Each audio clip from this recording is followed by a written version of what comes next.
Well, first off, it's really good to be home. And almost all of the formative lessons that I learned about government and public service, I learned with the people here in this community. Jerry Johnson is sitting right over there. Jerry and I served in the same office for nearly 10 years together, along with many other great prosecutors who served by our side and tried to do right for the people of this community. And I'm greatly appreciative for the kind words that Gary Mallory mentioned about the kind of ethic that has pushed forward my career over the last 22 years. And he's right. The goal of this campaign for governor is to restore in the people of the state of Missouri that this government can work, that people can work together, that we can have agreements and compromises that will lead to a greater good and bring forward a state that can make progress again. Let me tell you something. We are living in a very interesting time in Jefferson City. I have never seen the business community of this state in its entirety, Kansas City, St. Louis, the Missouri Chamber of Commerce that spreads out all over the entire state. I have never seen the business community in this state as angry with the Republican Party as they are at this very moment.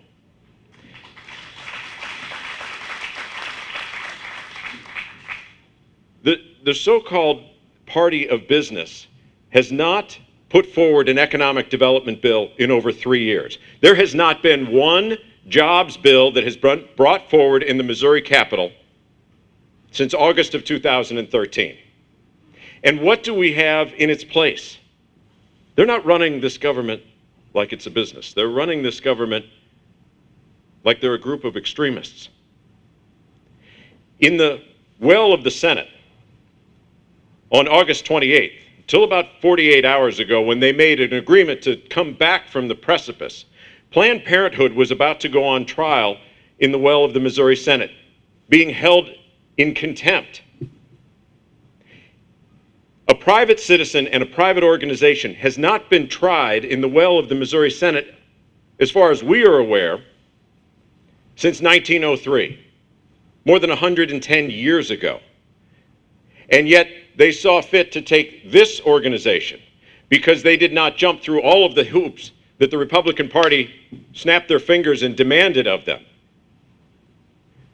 Show why they should not be held in contempt. This organization that is providing cancer screenings and mammograms, and that was this week completely defunded from the Missouri state budget. That's in the Senate. In the House, we have Senate Joint Resolution 39, which is discriminatory legislation that is being brought forward against the state's LGBT community. Flying a flag of discrimination over this state's business community has the Missouri Chamber of Commerce, the Kansas City Chamber, the St. Louis Chamber furious with this Republican Party because they desperately want this General Assembly to get back to the business of creating jobs and lifting up business, and to stop with all of this divisive social engineering that they are attempting to put through.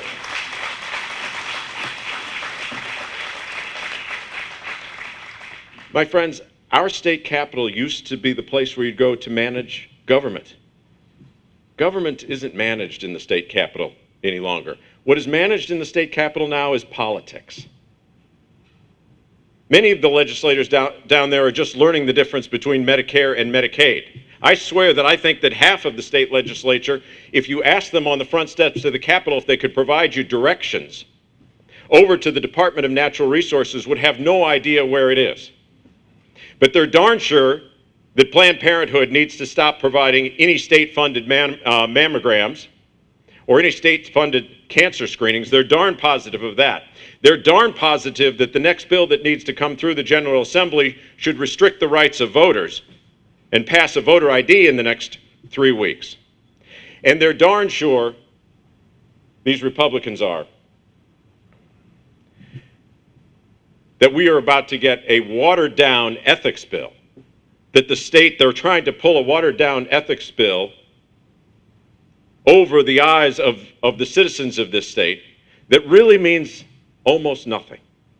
Let me tell you a story that outrages me and I think will outrage you. This happened this legislative session. The legislative assistant of a state representative called a lobbyist and said, there are a bunch of us legislators and we want to go to dinner at the Capitol Grill on Saturday night. The legislative assistant called on a Saturday, said to the lobbyist, we want you to pay for the dinner and we're all going to meet over at the Capitol Grill. The lobbyist said back to them over the cell phone, you know, I am in St. Louis. I'm not in Kansas City at the Capitol Grill. Could you tell the state representative that maybe another time I would be happy to host all of the legislators at Capitol Grill? The legislative assistant hung up the phone. 3 minutes later, the legislative assistant calls a second time and said, well, the state representative said that you don't actually have to be there. Could you just give us your credit card number? The lobbyist said back, you know, I'm in St. Louis and it's an hour from now that you're all having dinner. I feel uncomfortable with that. Why don't you tell the state representative we'll do it another time? Call ends. 5 minutes later, the lobbyist gets a text message on their telephone that says, call the Capitol Grill, here's the telephone number, this is the maitre d's name, leave your credit card number. That is the type of arrogance that is occurring down at our state capitol. We need comprehensive ethics reform in this state, and we need it now.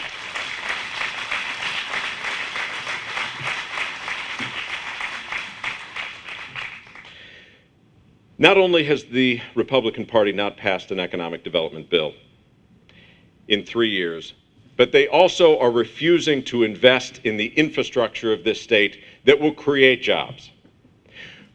And let's start with healthcare infrastructure. There have been 4 hospitals that have closed in rural Missouri in the last 2 years.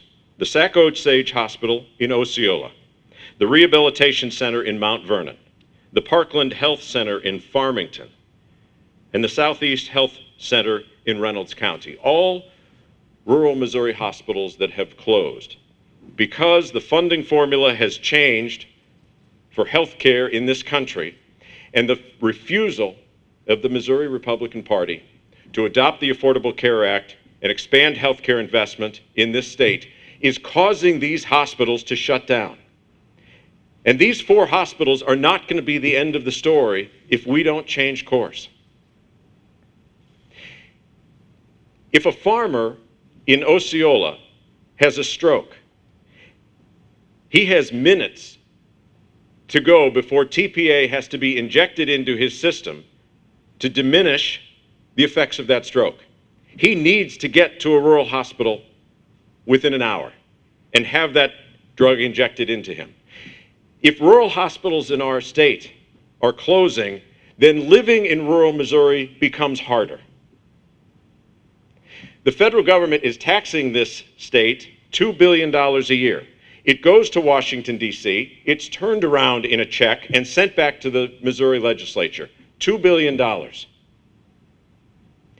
it sits uncashed year after year, 3 years in a row now, $6 billion sitting uncashed out in the mailbox in front of the state capitol. Because the Republican Party will not allow anyone to go out to cash the check and invest it in our rural hospital system, which will stop these hospitals from closing in rural Missouri and will create 40,000 new healthcare jobs, most of which are above the state's median wage, throughout this state, not just in Kansas City and in St. Louis, but in Bernie and in Parma and in Tarkio and in Hannibal and in Carthage and in small communities all over Missouri. But because they dislike the individual who's only going to be president for the next 8 months, they have turned down $6 billion of your money that was sent to Washington, D.C., and refused to bring it back into our communities and to do good for our citizens. No, my friends, government is not being managed at our state capitol. Politics is being managed today at our state capitol. Rural Missouri has another thing that it's starting to wake up to, and that is the refusal to come up with a funding formula for transportation in our state. The roads in Missouri are $250 million per year underfunded. We have one of the largest road systems in the country. We have one of the smallest road budgets in the country. And what rural Missouri, including this community, and my old Senate district, in Bates and Vernon and Johnson, including Cass, what they're waking up to is that, look, the Grandview Triangle is always going to get built. The interchange in St. Louis, the widening of Highway 40 and the interchange at 270, these are on the State Transportation Implementation Plan, the STIP. These are going to get built. The lettered roads in this state, they're not on the STIP. And so when MoDOT is underfunded, it's the lettered roads that crumble first. It's the 600 bridges that need repair that erode first. And it's Missouri's #1 agricultural economy that is suffering when the Republican Party refuses to invest in the people and in the economy of this state. And we're going to change that.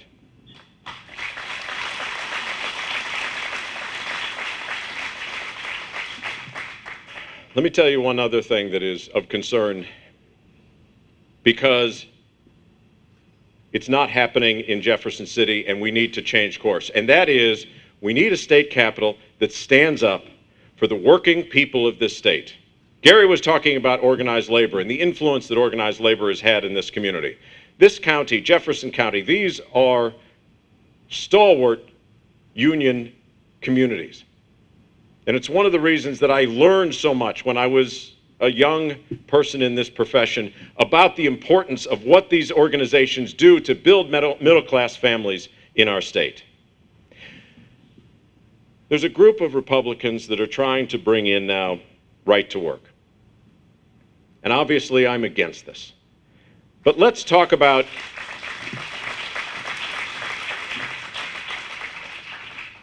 we know, the reason I'm against it is because we know what right to work does in a state. Some of you have heard me tell this story before, others of you have not. If we were all to drive up Highway 29, north of Kansas City, up into northwest Missouri, into Holt County, take a left on Highway 159, you would come to a small town as you approach the Missouri River called Fortescue, Missouri. Just beyond Fortescue, Missouri is the old Rouleau Bridge. And on the other side, in the state of Nebraska, a small town called Rouleau, Nebraska. This bridge was built over the Missouri River in about 1935 by President Roosevelt and the U.S. Congress during those years. For 75 years, it carried traffic and goods, people, back and forth between the two states. In 2010, the old bridge was showing its wear, and the communities decided that it was time to build a new bridge. And so the Department of Transportation got together and decided on a plan to site a new Rouleau Bridge about 600 feet to the south of the old bridge. The plan was simple enough. The Missouri span would begin in Fortescue and move west, be built out west over the Missouri River. The Nebraska side would begin in Rouleau and come back to the east, and the two sides would meet in the middle. And the job was bid to a contractor. The contractor went out and began to pull the wage sheets in the two communities. And that's when the contractor realized that he had a big problem. Because, as you all know, Nebraska is a right-to-work state. And Missouri, for now, and God willing into the future, is not. And so when the contractor pulled the wage sheets for the laborers that he wanted to hire in the state of Missouri, he saw that those laborers made $31.50 an hour. And when he pulled the wage sheets in Nebraska, what he found was that the laborers there made $8.50 an hour. Two sets of workers working on those two spans out toward the center of that river. Two hopes and aspirations for their children's future. Two different healthcare coverages, two different retirement systems, two different pensions. And let's be honest, two different marriages. Because while all of us hope and believe that there will be love in every marriage, the marriage that faces life, looking at $8.50 an hour, with modest health care and no pension, faces an entirely different set of challenges in this world than the marriage that is making $31 an hour and has a good health care plan and an honest pension that will provide for their family's retirement into the future. And so the contractor did really the only thing that that contractor could do. He paid everybody on the job the Missouri wage.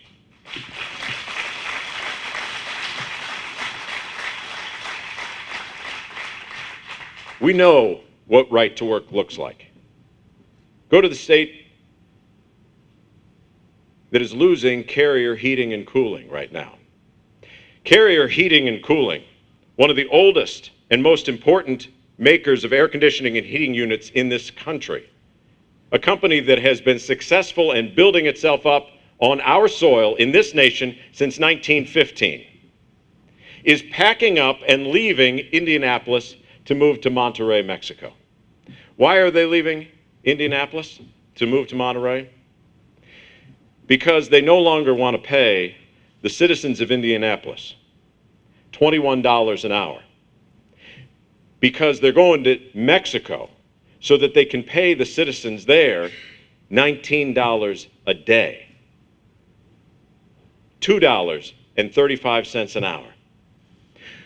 One of the most important and successful organizations in that industrial space is saying to the people of this country who have been buying these things and plugging them into their houses for 110 years that this company has no intention of ever again paying a union wage. In fact, this company has no intention of paying the minimum wage. It has no intention of paying half the minimum wage. And yet, Indiana is a right-to-work state.